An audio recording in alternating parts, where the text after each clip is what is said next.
Continuous में आपको ये चीज़ पता है कि भाई प्रेजेंट है तो इज़ माने है होता है ना, इससे याद रखिएगा। प्रेजेंट वाले में इज़ लगेगा या एम लगेगा या आर। इज़ माने है, एम माने हूँ, आर माने हैं या हो, ठीक है हूँ हो, ठीक है, या हैं कह सकते हैं। और देखिए इसमें मुद्दा ये है कि इनमें से एक चीज़ लगेगी और वर्ब की हमेशा आईएनजी फॉर्म लगेगी। कॉन्टिन्यूअस जब वर्ड होगा तो हमेशा वर्ब की आईएनजी फॉर्म लगेगी। फर्स्ट फॉर्म में आईएनजी लगा दो, ठीक है, क्लियर। अब देखिए ये इज़ किसके साथ लगेगा, ये एम किसके साथ लगेगा, या आर किसके साथ लगेगा। तो इसमें सबसे आसान चीज़ जो है वो एम है। एम सिर्फ और सिर्फ आई के साथ लगता है और इज़ जो है सिंगुलर सब्जेक्ट के साथ लगता है। ये सब सिंगुलर सब्जेक्ट हैं। ये क्या है? सिंगुलर यानी एक वचन।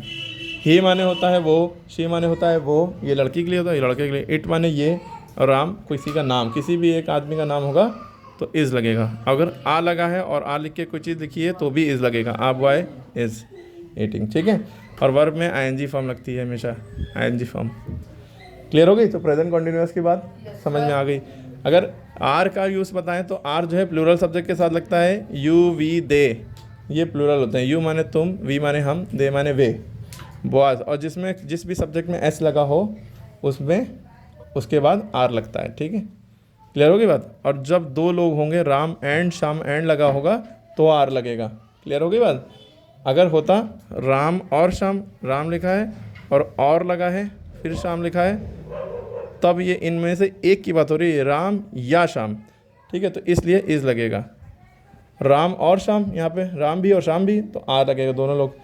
और आई के साथ बस एम लगता है और किसी के साथ एम नहीं लगता। क्लियर होगी बात? इसी की तरह अगर प्रेजेंट की बात ना करते और यहाँ पे पास्ट लिखा होता, क्या लिखा होता? Past continuous. पास्ट कॉन्टिन्यूअस की बात होती है तो क्या चेंज आता है? इज एम आर की जगह वॉज या वर आ जाता है। क्या आ जाता है? या तो वॉज या तो वर। वॉज माने था और वर माने थे, ठीक है। जिन सबके साथ इज लगता था, जिन सबके साथ इज लगता था, उन सबके साथ वॉज लगता है। क्या लगता है? वॉज। क्लियर हो गई बात? और जिन सबके साथ आर लगता था उन सबके साथ वर लगता है, उन सबके साथ वर लगता है। WERE वर। अच्छा, बहुत से लोग वेयर पढ़ते हैं, इसको वेयर गलत पढ़ते हैं। वेयर तो WHERE वेयर होता है, उसका मीन्स होता है कहाँ। यहाँ WERE। और जिसके साथ आई के साथ भी वॉज लगता है, ये एक अलग केस याद रखिएगा। बाकी जितने प्लूरल हैं सबके साथ वर लगता है। आई के साथ इज एम आर में से एम लगता है, ठीक है, लेकिन बाकी आई हैव, आई वॉज, ये सब याद रखिए। हम अगर यहाँ पे हम फ्यूचर कॉन्टिन्यूअस की बात करते हैं, फ्यूचर कॉन्टिन्यूअस में क्या होता है?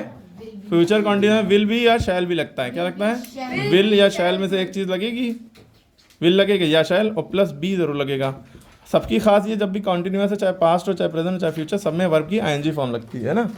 तो बस जहाँ पे इसमें फ्यूचर, इसमें जो है वही प्लूरल और सिंगुलर का चक्कर कोई नहीं है। सब्जेक्ट इसमें सिंगुलर सब्जेक्ट के साथ भी विल लगेगा, प्लूरल सब्जेक्ट के साथ भी विल लगेगा। यानी इसमें भी विल सबके साथ लगेगा, विल भी, इसमें भी विल भी लगेगा सबके साथ, ठीक है। समझ गए? इसमें भी विल भी लगेगा। शैल का बस यूज़ जो है बस दो चीज़ों के साथ लगता है, आई और वी, इनके साथ शैल लगता है, शैल भी। और वर्ब की आईएनजी फॉर्म तो लगेगी ही। बाकी ये कॉन्टिन्यूअस वाले सारे आपके ख़त्म हो गए।